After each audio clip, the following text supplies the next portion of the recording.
Okay, class, kamusta New Year nyo? Aba, ba't walang pumasok?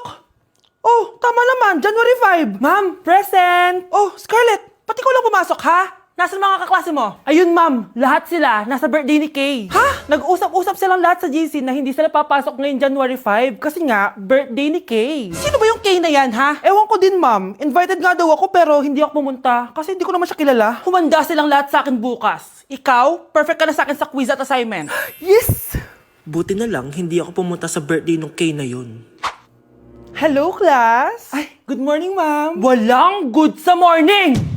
Sinong nagsabi sa inyo na huwag kayo lahat pumasok kahapon? May nakita kami sa TikTok, ma'am. Wala daw pasok kasi birthday ni Kay. Ah, TikTok? Mas naniniwala kayo doon kesa sa akin? Nag-announce ba ako? Lahat kayo, ia-absent ko at ibabagsak ko sa quiz. Si Scarlett lang ang may grade dahil siya lang ang nandito kahapon. Ayan, buti nga sa inyo. Ano, nag-enjoy ba kayo sa birthday ni Kay? Birthday ni Kay! Birthday ni Kay! Eh di happy birthday! Sino ba kasi yung Kay na yan, ha? Ako, si Kay. Hala, nandyan na siya. May problema ba kayo sa pagpunta nila sa birthday ko? Dahil hindi kayo pumunta sa birthday ko, mamalasin kayo ngayong 2026. Ha? Sa akin dapat yung 2026 eh! Hindi! Hindi! Hindi! Ayoko talaga sa kanya. Bes, ayan siya oh, yung pet peeve mo. Hi! Panira ng araw. Okay, class, break time muna tayo. Hala, naiwan ko yung baon kong pagkain. Scarlett to, may sobra pa ako. Baka gutom ka na. Talaga? Bibigyan mo ko? Oo, ano ka ba? Gusto ko maging close tayo. Parang bumabait tong pet peeve ko ah. Hala, may quiz pala tayo. Bes, sabay tayo mag-review mamaya ha? Naku, sorry Bes. Kakain kasi kami ng jowa ko mamaya. Di mo ba kaya mag-isa? Ano ba yan? Ako na lang, sabay tayo mag-review. Tsaka, may reviewer din ako dito oh. Ayan na naman siya. Sure ka? Ako talaga gusto mo kasabay mag-review? Oo naman, ba't naman hindi? Idol nga kita kasi ang talino mo eh. Sige na nga. Okay class, para sa activity natin today, pili kayo ng partner nyo. Best, partner tayo ah. Sorry na best, partner na kasi kami ng baby loves ko eh. Partner na kami ng baby loves ko eh. Tayo na lang yung partner, Scarlett. Ikaw na naman. Buti ka pa, gusto mo ako makapartner. Ayan, perfect! Partner kayo ng pet peeve mo. Ha? Best! Pet peeve mo pala ako? After mo siraan sa amin yan, BFF na kayo ngayon? Samantha! Samantha, magpapaliwanag ako. Oh, ba't nandito ka? Pet peeve mo ako, di ba? Umalis ka na. Oo, pet peeve kita. Dati. Kasi ang sungit mo sa akin eh. Tapos palagi mo ako iniinis. Alam mo kung bakit? Kasi gusto kita. Ha? Wala, never mind. Samantha! Nandito ako sa Japan at kakain tayo kasi di ako makatulog guys. Time check 1 AM na. Imbis na natutulog, kakain tayo. Buti na lang talaga sobrang lapit lang ng Family Mart sa hotel namin. Ito yung hotel namin, tapos ito lang yung Family Mart. Diba sobrang lapit? Sobrang daming pwedeng bilhin oh. Daming onigiri oh. Kuha tayo neto, mukhang masarap tong chicken and vegetables. Hindi naman ako sobrang gutom, may mga gusto lang ako itry. Kuha tayo netong favorite kong drink. Try naman natin tong blueberry na flavor. Tapos ganito din yung Yakult nila dito. Actually, pampatulog pala to. Akala ko Yakult talaga siya. Ito muna bibilin ko dito, hanap tayo ng 7-Eleven. Eto guys, may nahanap ako 7-Eleven. Parang masarap to oh. Mukha siya lasagna. Tikman natin. Dito na lang natin siya kainin sa labas. Parang fantasy din kumain dito sa kalsada nila. Sobrang safe dito sa Japan, promise. Unahin na natin tong sushi. Alam nyo ba, kahit maglakad kayo mag-isa dito, sobrang safe, promise. Walang mga haras sa inyo. Walang kriminal, ganyan. Kaya ang sarap maglakad sa labas kasi alam mong safe ka, di ba? Tapos, sobrang babait pa ng mga Japanese. Swear. Pero sabi naman ng ibang Japanese, parang mas lang nila yon, pero ang totoo, ginajudge ka nila.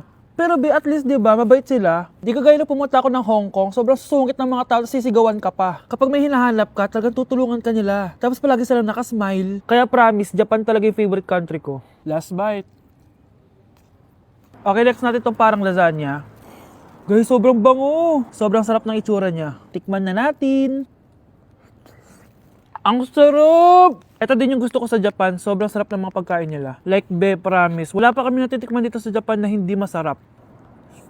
Kaya every time na pupunta talaga kami dito, promise na yon, natataba kami. Pero okay lang, Japan to eh. Alam nyo, minsan, naisip ko na dito na lang kaya kami tumira. Pero ang naririnig ko sa ibang foreigners na nakatira dito, masaya lang daw dito as a tourist. Pero kung dito ka natitira at mag-work, nakaka-depress daw, ganyan nakakalungkot. Kasi sabi nila toxic daw yung work environment dito. Pero ako, kung titira ako dito, gusto ko forever tourist ako. Inumin natin to Yakult na nakakaantok. Last bite! Pabalik na ako ng hotel guys and inumin na natin to favorite nating drink. Medyo malansa siya tas maasim. So yun lang guys, bye! Hi guys, samahan niyo ako maglaba. Pero mag-isa lang ako. Samahan mo ako, Bunch. Natatakot ako. Ayaw ako samahan ni Honey Bunch. Guys, tignan naman no, sobrang tahimik dito.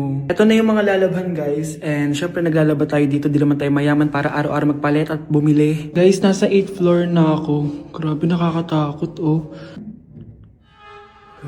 Parang may umubo. Guys, hindi na joke to, promise. Sobrang tahimik dito. Tapos hindi ko lang kung may mga tao dito. Kaya ko to, kaya ko to. Hindi totoo ang mga multo. Hindi totoo ang mga multo. Pasok na tayo, sobrang dilim. Oh my gosh, guys. Hello. Ayan, kinilabutan ako. Pero ito yung laundry, guys. Dito kami maglalaba. Akala ko... Narinig yun? Hindi ko alam, baka tinatakot ko lang sarili ko. Okay, pero maglalaba tayo. Actually guys, hindi naman ako matatakot kung may multo dito kasi hindi ko rin naman sila maintindihan. Japanese yung mga multo dito guys. Nissan, Honda, Mitsubishi. Baka biglang may maghanap ng hustisya dito sa hallway. Ang katakot. Bantayan niyo ako guys ha. Pag may gumalaw, sabihan niyo lang ako. Comment kayo.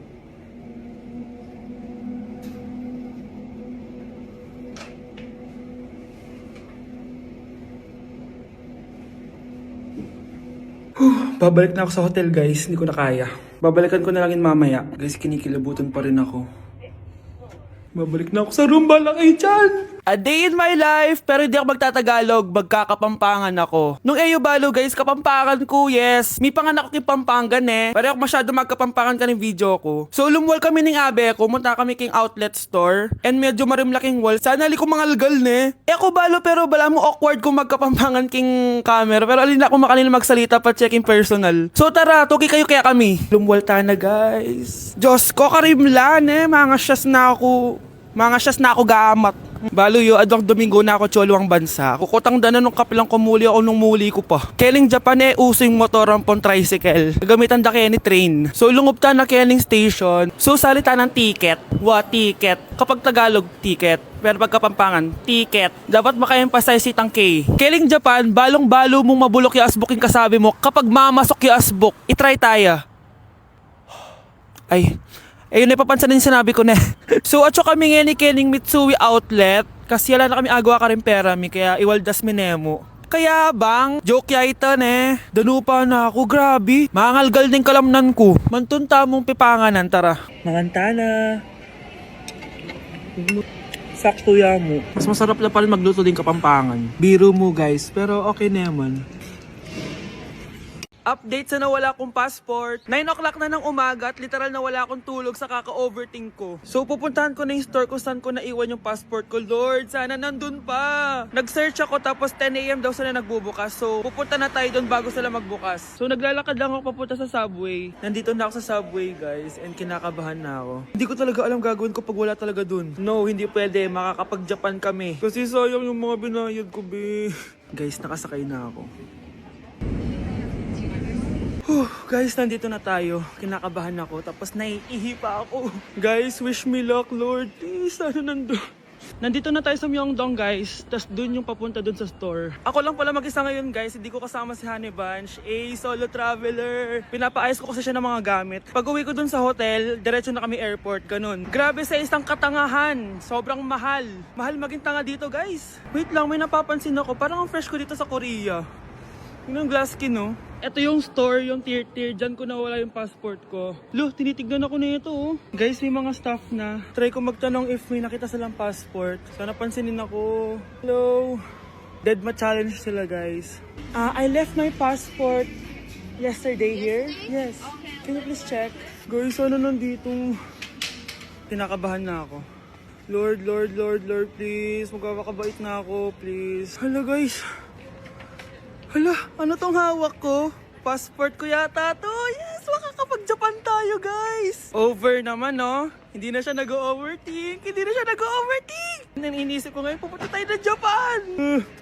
Guys, nasa airport na kami. Tuloy na kami sa Japan. Bye, Korea. Ano masasabi mo? Alis na tayo ng Korea. Babalik pa ba tayo dito? Yes, at sana next time hindi mo na makakalimutan yung passport. Kuya, sundan mo yan. Sige po, ma'am. Sinasabi ko na nga ba eh. May tinatago ka sa akin. Ayan, kuya. Huminto ka dito.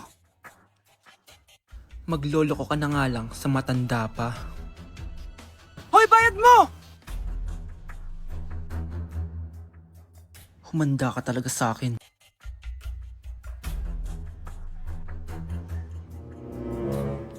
Ang sweet niyo naman. May paregalo ka pa, ha? Ano yun? Scarlett? Anong ginagawa mo dito? Manloloko ka! Pinagpalit mo ako dito sa matandang pangit na to?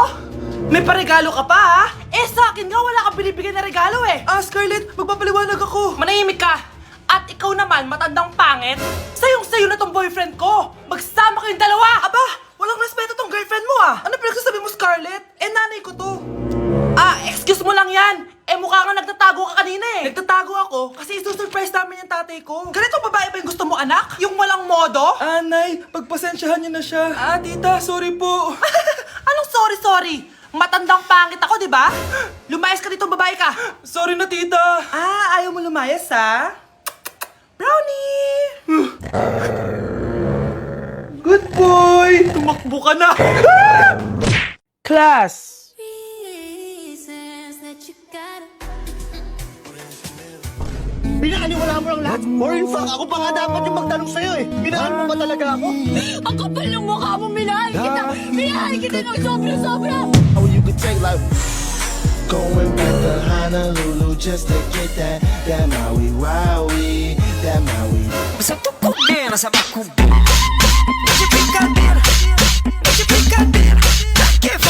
Diyos ko po, mas lang ako saglit eh. Annyeonghaseyo! Guys, sobrang lamig! Nasa Korea na ako! At syempre, ano pa bang gagawin natin? Titikim tayo ng convenience store snacks! Guys, hulaan nyo kung nasan ako, walang ganto sa Pilipinas. First time ko makakatikim ng mga pagkain sa convenience store dito sa Korea. Grabe, sobrang dami din pagpipilian dito. Guys, ito daw yung kinakain ni Jungkook sa live niya, so tikman natin kung masarap. Guys, simula bata daw si Jungkook, ito yung favorite niyang iniinom, so tikman din natin. Hala, si Jungkook! Akala ko na hospital ka. Resurrection, ang muling pagkabuhay. Annyeonghaseyo! Hala, may Korean guys, oh. May mga hotdog din, no? Tikman natin yung mga hotdog nila kung masarap. Guys, may nakita ako, matcha siya na pandesal, tas may ulam siya sa loob. Tikman natin kung ano lasa.